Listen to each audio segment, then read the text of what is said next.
नमस्कार दोस्तों, जय जोहार। मैं कौशल तिवारी और बिहनिया संध्या में आपका स्वागत है। लोकसभा चुनाव के पहले चरण में 21 राज्यों के जिन 102 सीटों पर चुनाव हो रहे हैं या मतदान कल 19 अप्रैल को होने जा रहा है, उसमें क्या सचमुच भारतीय जनता पार्टी की स्थिति बेहद ही खराब हो चली? क्योंकि इन सीटों में भारतीय जनता पार्टी ने पिछले चुनाव में 4 दर्जन से अधिक सीटें जीती थी, यानी लगभग आधी सीटें भारतीय जनता पार्टी के पास थी। तो क्या इस बार वह और आधी हो जाएगी, यह हम बताएं उससे पहले हम बता देते हैं कि कल जिस तरीके से चुनाव आयोग ने एक्स यानी पुराना नाम ट्विटर के 4 अकाउंट बंद कर दिए, इसे लेकर कांग्रेस ने सवाल उठाया कि वह अकाउंट चुनाव आयोग ने क्यों बंद किया, जबकि ये चारों अकाउंट में से एक अकाउंट में तो केवल इलेक्टोरल बॉन्ड को लेकर खबरें प्रचारित प्रसारित की जा रही थी या इलेक्टोरल बॉन्ड में मोदी सत्ता की करतूत को उजागर किया जा रहा था। तो क्या चुनाव आयोग अब इलेक्टोरल बॉन्ड यानी चुनावी बॉन्ड को लेकर किए जा रहे सवाल या उनके घपले घोटाले को उजागर करने पर भी प्रतिबंध लगा सकता है? एलन मस्क ने क्या कहा या एक्स ने क्या कहा, यह एक अलग बात है। वह तो पहले भी कहते रही है कि वे मजबूर हैं।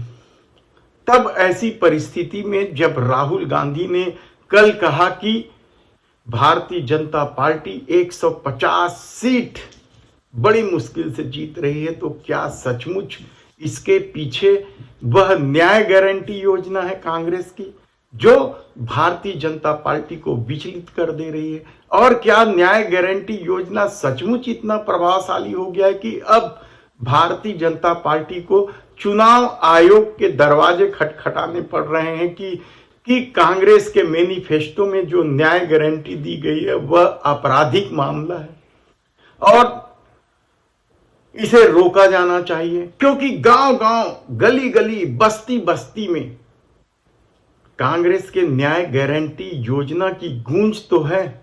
लोग कितना भरोसा कर रहे हैं यह तो चुनाव के बाद ही पता चलेगा, लेकिन यकीन मानिए कि छत्तीसगढ़, मध्य प्रदेश, राजस्थान, उत्तर प्रदेश सहित उन राज्यों में, खासकर हिंद पट्टी में न्याय गारंटी योजना की गूंज है। लोगों को समझ में आ रहा है कि इस महंगाई और बेरोजगारी के दौर में कांग्रेस ने जो न्याय गारंटी योजना लागू की है वह कितना उनके लिए फायदेजनक है, और शायद इसी से घबराकर भारतीय जनता पार्टी कल चुनाव आयोग के दफ्तर तक जा पहुंची।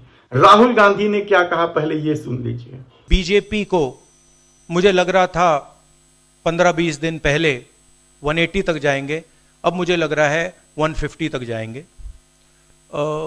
हर स्टेट में हमें रिपोर्ट मिल रही है कि हमारा चुनाव इंप्रूव कर रहा है और अंडर करंट है। जहां तक गठबंधन की बात है, यूपी गठबंधन की बात है, बड़ा पावरफुल गठबंधन है और बहुत अच्छा परफॉर्मेंस होगा हमारा उत्तर प्रदेश में। तो क्या सचमुच जो पार्टी अब की बार 400 पार का नारा लगा रही थी वह इतनी घबरा गई है कि उन्हें चुनाव आयोग के दफ्तर जाना पड़ रहा है कि इस पूरे खेल को बंद किया जाए? या राजपूत समाज का आंदोलन या दूसरे जाति समीकरण जिस तरीके से बिगड़े हैं, या फिर सचमुच देश के लोग अब भारतीय जनता पार्टी की सरकार यानी मोदी सरकार के महंगाई, बेरोजगारी और झूठ बोलने से त्रस्त हैं? भ्रष्टाचारियों को लगातार अपनी पार्टी में शामिल करने को लेकर लोगों का विश्वास मोदी सत्ता पर उतर गया है। सब कुछ जानकारी 4 जून को मिलेगी, लेकिन पहले चरण के जिन 102 सीटों पर चुनाव हो रहे हैं उनमें राजस्थान की वे 12 सीटें हैं जो सब के सब भारतीय जनता पार्टी के पास है। तो क्या भारतीय जनता पार्टी इन सभी 12 सीटों में जीत जाएगी? या उत्तराखंड की जो 5 सीटों पर चुनाव है वहां जीत जाएगी। तमिलनाडु की सभी 39 सीटों पर चुनाव है तो क्या वहां खाता खोल पाएगी? बेहद कठिन सवाल हो गया है भारतीय जनता पार्टी के कट्टर समर्थकों के लिए, क्योंकि इस दौर में जिस तरीके से महंगाई और बेरोजगारी मुद्दा बनता जा रहा है और कांग्रेस की न्याय गारंटी ने इस मुद्दे को हवा दी है, उससे भारतीय जनता पार्टी की स्थिति सचमुच खराब हो चली है। उत्तर प्रदेश की 8 सीटों पर भी तो चुनाव है, जहां भारतीय जनता पार्टी राम लला के प्राण प्रतिष्ठा को लेकर उत्साहित थी, लेकिन क्या इन 8 सीटों पर भारतीय जनता पार्टी काबिज हो पाएगी? क्योंकि कल जिस तरीके से उत्तर प्रदेश में प्रियंका गांधी की रैली में भीड़ उमड़ी, वह क्या मोदी सत्ता के विश्वास को इतना डिगा दिया कि वह न्याय गारंटी योजना की शिकायत लेकर चुनाव आयोग पहुंच गया और आने वाले दिनों में लगातार मोदी सत्ता की साख गिरती चली जाएगी। ठीक रुपये जिस तरीके से डॉलर के मुकाबले इस दौर में गिरा है, कहना कठिन है, आसान नहीं है कोई भी बातें, क्योंकि मतदाता इस बार खामोश है और यदि मतदाता खामोश है तो यकीन मानिए कि परिणाम भी बेहद ही खामोशी से उथल पुथल मचाने वाला होगा। ऐसी परिस्थिति में अरुणाचल प्रदेश की 2 सीटें, बिहार की 4, असम की 4, मध्य प्रदेश की 6 सीटें, जिसमें से 5 सीटें भारतीय जनता पार्टी के पास थी। सिर्फ एक छिंदवाड़ा की सीट कांग्रेस जैसे तैसे बचा पाई थी, लेकिन इस बार कहा जा रहा है कि परिस्थितियां बदली है। कांग्रेस की न्याय गारंटी योजना ने लोगों का ध्यान असल मुद्दे की तरफ खींचा है। महंगाई और बेरोजगारी के साथ साथ अग्निवीर का मामला भी मध्य प्रदेश, उत्तर प्रदेश, बिहार, राजस्थान, हरियाणा, दिल्ली जैसे राज्यों में छाया हुआ है कि कांग्रेस इसे बंद कर रही है।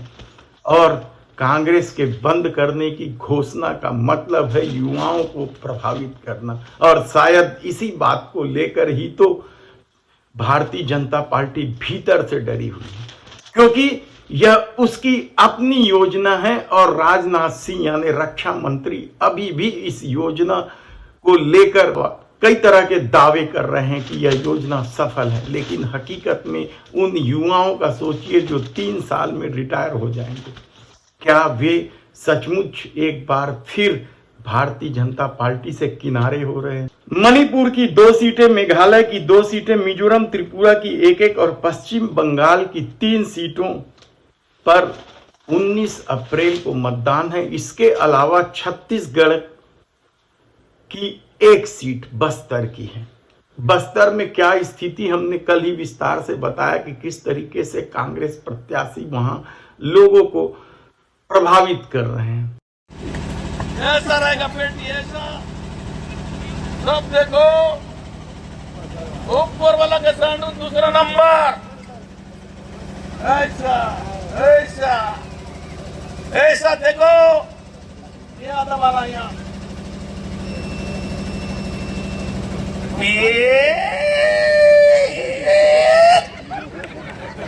तब ऐसी परिस्थिति में जिन 102 सीटों में से 4 दर्जन सीटों पर भाजपा काबिज है, यकीन मानिए कि यदि इसमें से आधी भी वह हो जाती है तो एक ही झटके में 303 सीट वाली भारतीय जनता पार्टी पहले ही चरण में 270 के आसपास पहुंच जाएगी, यानी बहुमत के नजदीक रहेगी। ऐसी परिस्थिति में अभी 6 चरणों में और चुनाव होना है और यही चिंता भारतीय जनता पार्टी को न्याय योजना के खिलाफ खड़े होने और चुनाव आयोग के दरवाजे तक जाने को मजबूर करता है। तब देखना है कि इन 102 सीटों में कल जब मतदान होगा उसका रुझान क्या होगा, लेकिन एक चीज तो तय है कि भारतीय जनता पार्टी जो 400 सीट का दावा कर रही थी वह भीतर ही भीतर हिल गई है। धन्यवाद।